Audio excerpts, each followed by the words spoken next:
वे अब काफ़ी पुरानी हो चुकी है, जबकि देश की आबादी में इन वर्गों के लोगों की जनसंख्या अब काफ़ी ज़्यादा बढ़ गई है, लेकिन उस पर अब कोई भी ध्यान नहीं दिया जा रहा है।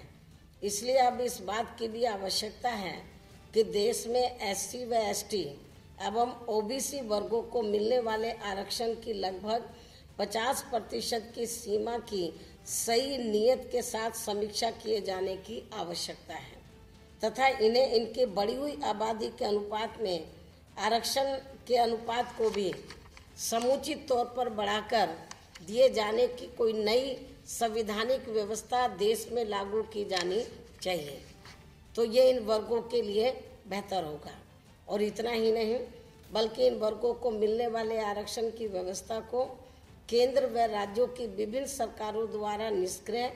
व निष्प्रभावी बनाने के लिए अभी तक अनेकों प्रकार के षड्यंत्र लगातार किए जाते रहे हैं, ये भी जग जाहिर है। लेकिन अब इन्हें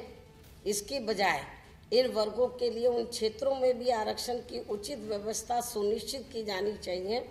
जहां अब तक आरक्षण की कोई व्यवस्था लागू ही नहीं की गई है। इसके साथ ही सरकारी नौकरियों में आरक्षण का कोटा पूर्ण किए जाने के संबंध में भी पूर्व की सरकारों की तरह वर्तमान बीजेपी की केंद्र एवं इनकी राज्य सरकारों का संकीर्ण जातिवादी एवं नकारात्मक रवैया भी अति निंदनीय है, जिसका ही परिणाम है कि अब इन वर्गों के लोगों को आरक्षण का लाभ शिक्षा एवं सरकारी नौकरियों आदि में नाम मात्र के लिए ही मिल पा रहा है। धन्यवाद।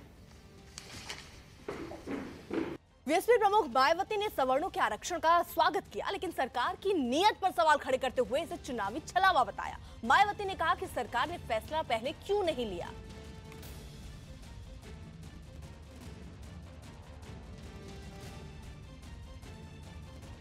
देश के गरीब सवर्णों के साथ साथ मुस्लिम व अन्य धार्मिक अल्पसंख्यक समाज के गरीब लोगों को भी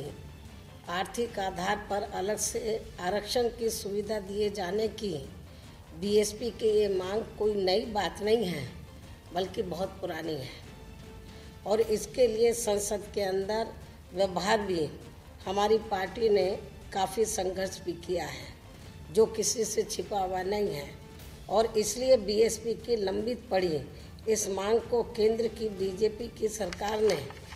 वैसे अब काफ़ी आधे अधूरे व अपरिपक्व तरीके से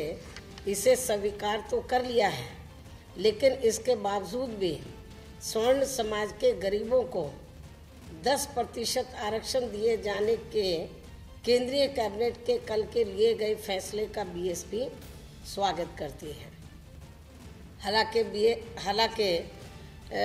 बीजेपी द्वारा लोकसभा आम चुनाव होने से ठीक पहले